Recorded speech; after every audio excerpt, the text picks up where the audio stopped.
بسم اللہ الرحمن الرحیم۔ ایک ماں کی اپنے بیٹے سے شادی ہو گئی۔ ماں کو یہ نہیں پتہ تھا کہ یہ میرا بیٹا ہے، اور بیٹے کو یہ نہیں پتہ تھا کہ یہ میری ماں ہے۔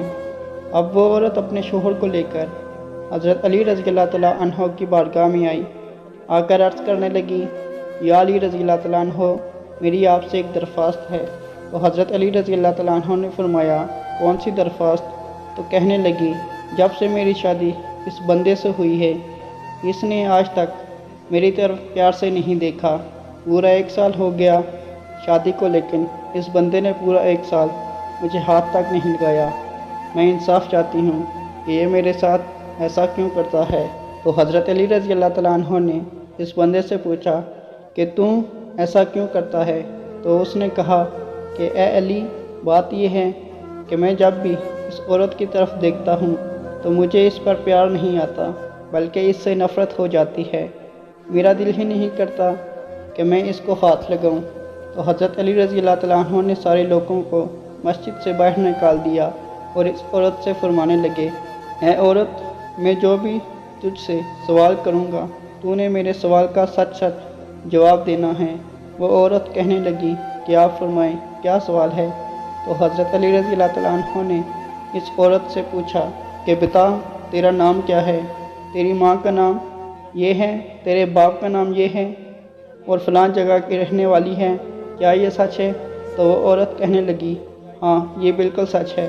تو حضرت علی رضی اللہ تعالیٰ عنہ نے اس عورت سے فرمایا کہ یاد کر، ایک دن تو اپنے چاچا کے گھر گئی تھی، تیرے چاچا کے بیٹے نے تجھے زبردستی پکڑ لیا اور پھر تو اس سے حاملہ ہو گئی۔ یہ بات تو نے اپنی ماں کو بتائی، اور یہ راز تیرے اور تیری ماں کے علاوہ کسی کو بھی پتہ نہیں تھا، کیا یہ سچ ہے؟ تو وہ عورت کہنے لگی کہ ہاں یہ بالکل سچ ہے۔ تو حضرت علی رضی اللہ تعالیٰ عنہ نے اس عورت سے فرمایا، پھر جب تجھے درد ہوا تو تیری ماں تجھے لے کر جنگل میں چلی گئی، وہاں پر تو نے ایک بچے کو جنم دیا، وہ بیٹا تھا۔ تو نے اور تیری ماں نے اس بچے کو ایک کپڑے میں لپیٹ کر جنگل میں رکھ دیا، اور جب تم دونوں وہاں سے واپس آنے لگی تو ماں نے پیچھے مڑ کر دیکھا تو ایک کتا اس بچے کے پاس آ گیا۔ تیری ماں نے وہ کتا بھگانے کے لیے ایک پتھر اس کتے کی طرف پھینکا، اور وہ پتھر بچے کے سر میں جا لگا۔ پھر تیری ماں جلدی سے اس بچے کے پاس آئی اور اپنے دوپٹہ پھاڑ کر اس کا سر باندھ دیا۔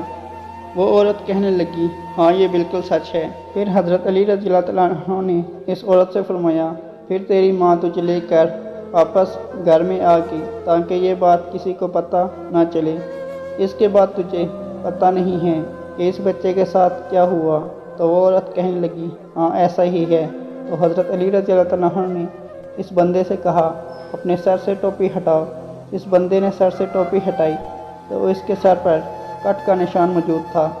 حضرت علی رضی اللہ تعالیٰ عنہ نے اس بندے سے پوچھا کہ بتا، تیرے سر پر جو چوٹ کا نشان ہے یہ کب سے ہے؟ تو اس بندے نے کہا، بچپن سے، جب سے میں نے ہوش سنبھالا، اس کٹ کو میں نے اس سر پہ ہی موجود پایا۔ تو حضرت علی رضی اللہ تعالیٰ عنہ نے اس عورت سے کہا کہ یہ تیرا شوہر نہیں ہے، یہ تیرا وہی بیٹا ہے، جا اس کو گھر لے جا، اللہ پاک نے تجھے دوسرا حرام کام کرنے سے بچایا ہے۔ تو یہ حضرت علی رضی اللہ تعالیٰ عنہ کا علم تھا کہ اللہ پاک نے آپ کو اتنا زیادہ علم دیا۔ حضور خدا صلی اللہ علیہ وسلم نے فرمایا، علم و حکمت 10 حصوں میں تقسیم ہوئی ہے، جس میں سے 9 حصے علی سے مخصوص ہیں اور 1 حصہ دوسرے انسانوں کے لیے ہے، اور اس 1 حصے میں بھی علی علم و ناس ہیں۔